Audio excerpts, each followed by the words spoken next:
is Annette B here, and I'm here in the heart of London with the beautiful Uhssi, good afternoon. Wow, wow, wow. So how are you? I'm fantastic. Thank you so much. And thank you so much for having me today. Wonderful day, isn't it? Absolutely beautiful. So tell me a bit about yourself. You know, you look so amazing, all wrapped up in beautiful shades and colors. So tell me, what do you actually do? So I am what I call ethical fashion designer, which means that I am a fashion designer who's really putting focus on being ethical, and which means first on the design prospect, to be transparent in terms of how and where and who make the clothes, who work with me to produce those clothes, and how I source the material. My background is I was born in France, in Paris. I grew up in Paris, but I'm half Nigerian, and I've always been very in tune with my African origin and very in love with African culture. Yeah. I started designing when I was 17, and well, my mom is a designer, and I have to say she always had a passion for textile, and when she discovered African textile, she really nurtured this passion for African textile, so she passed it on to me. So is this actually what inspired you to get started? Yes, I think, yes, it's this mom. I mean, I grew up around my mom making clothes and making costumes and homeware, and so I learned to sew and I learned to design with my mom. I didn't really study fashion at university. I studied something completely different. I studied information and communications. But yeah, this love for African culture and for textile. 12 years ago, my mom traveled for the first time, or 13 years ago, for the first time in Mali, in continuing our research about African textile, and she fell in love with the traditional technique called bogolan, which is mud cloth. And long story short, she stayed. Oh, wow. She learned the technique, become a bogolan master, started designing her own textile, which was wonderful for me, and work with local artists. That's something that we had planned for a long time. When I was 18, I took a gap year and I went to Senegal, and that's the first time I really worked with local artists. Wow. And but I was young, so I didn't know yet how to go around, how really to make it happen, to work with Africa, and how make it, how to say that, how to make it sustainable, basically. Yeah. So. With mom, setting up in Mali and starting an organization that became a charity to support local artists. We have now a collective, so we've got people who weave, we've got people who design textile, and I've got the pleasure and the honor to use those textiles to design my collection. Wow. Which is wonderful. And I've got a big love for wraps.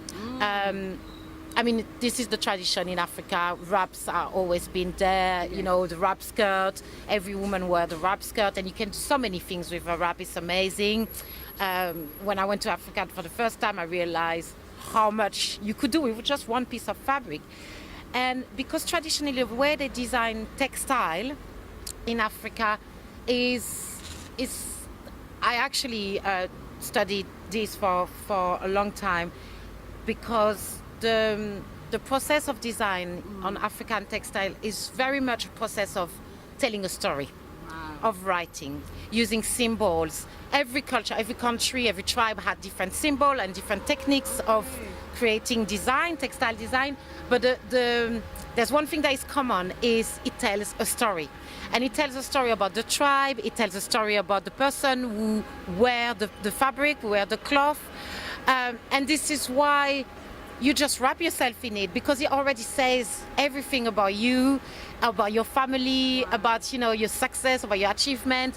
So basically, it's like a silent language. It is, it is. And to be honest, you see, my thing, it was, because I heard growing up, and I'm sure you heard that Africa doesn't have any writing system. There's no writing system in Africa, apart from Egypt. But it seems like sometimes people forget that Egypt is in Africa, isn't it? And I thought, to me, it's not true, because I grew up seeing those fabrics and being told that, you see this symbol, it means the crocodile. You see this symbol, it means the girl. It means that the girl comes from a royal family. Or you see this symbol means that a family is a family of singers, of griots, for example.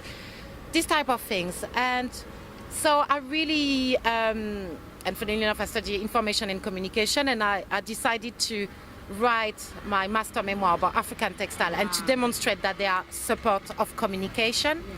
And this inspired my whole way of designing, because I think what I identify with that is that you have what you wear.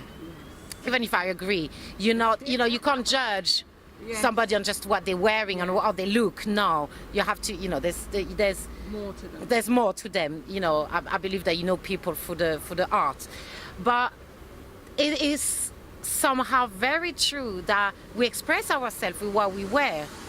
And as an African descendant, I think for me it's very important. I love to express, my love for my origin, and at the same time my mixity, because I grew up in Europe and I'm inspired by Parisian fashion, London fashion. So it was all about expressing myself and inspiring women and people to express themselves through what they wear. So I started. For me, my approach was more as a stylist approach first. To support women to understand their body, to look good, to understand that they've got their own beauty. Everybody's got beauty. You just need to understand and know your own beauty, and then you can make the most of it. So you encourage them to develop knowing themselves and appreciating who and what they have and who they are. Amazing. Yes, and so all this took me to continue my research and my love with wraps. And I created my brand called Art of Fashion Wrapping, which is all about wraps and all things you can do with wraps. And I have a range of wraps, different wraps. And it's not just about creating products. It's also about, through the products, inspiring women to be themselves and to accessorize themselves in a different way, to incorporate maybe a little bit of African culture, or for women who are not African descent but who love the print, who love the color, who just want to bring some color. I believe in color therapy as well, so that's why I think our fabrics from Africa are so wonderful, because they carry this good energy. When you go to Africa and you just go in the market and you see all the women, you just think, wow, they're beautiful, they're royal, for me it's just elegance. That's the definition of elegance. So can I ask you, have you made what you've got on today? Yes, I did, yeah. So this is part of what I call my Wrap Me Up collection. So you see I'm all wrapped up. Yes, you couldn't say better than that. The Wrap Me Up collection is a clothing collection, a capsule collection inspired by wraps and art of wrapping. So everything is on wrapping system, reversible. So this one is reversible. Multifunction. You can also wear it different ways. And it's all about this research of sustainability, and the idea that I want to create pieces that are gonna last in a woman wardrobe. So a piece that can offer different style possibility will last longer. I want women to fall in love with the clothes that I make, and I want the clothes that I make to give them love back. I want them to put them on and feel, I am wonderful, I am beautiful, I am powerful, I can achieve anything. This is because I really feel like women need to do that. They need they're not told enough that they're beautiful. And women and young girls, moms, I'm a mother of four, I call myself mompreneur. I juggle being a businesswoman and a mom, and both are as much important to me. I like that, mompreneur. I love that. I saw that word on Google once, and I just said, this is my title. Yeah, I think, when you're a woman, when you become a mom, you go through a lot. Your body goes through a lot, and it's hard sometimes. It's hard. And, you and most of the time you're supposed to be happy because you just had babies and you have children and stuff. But yourself, you're going through a lot, and sometimes you don't have the opportunity to talk about. You might be ashamed to talk about it and things like this. And I think it's very important that you love yourself through the whole process, and you love your body, and especially when you go through transformation with your body. And we women going through so many transformation from young girl.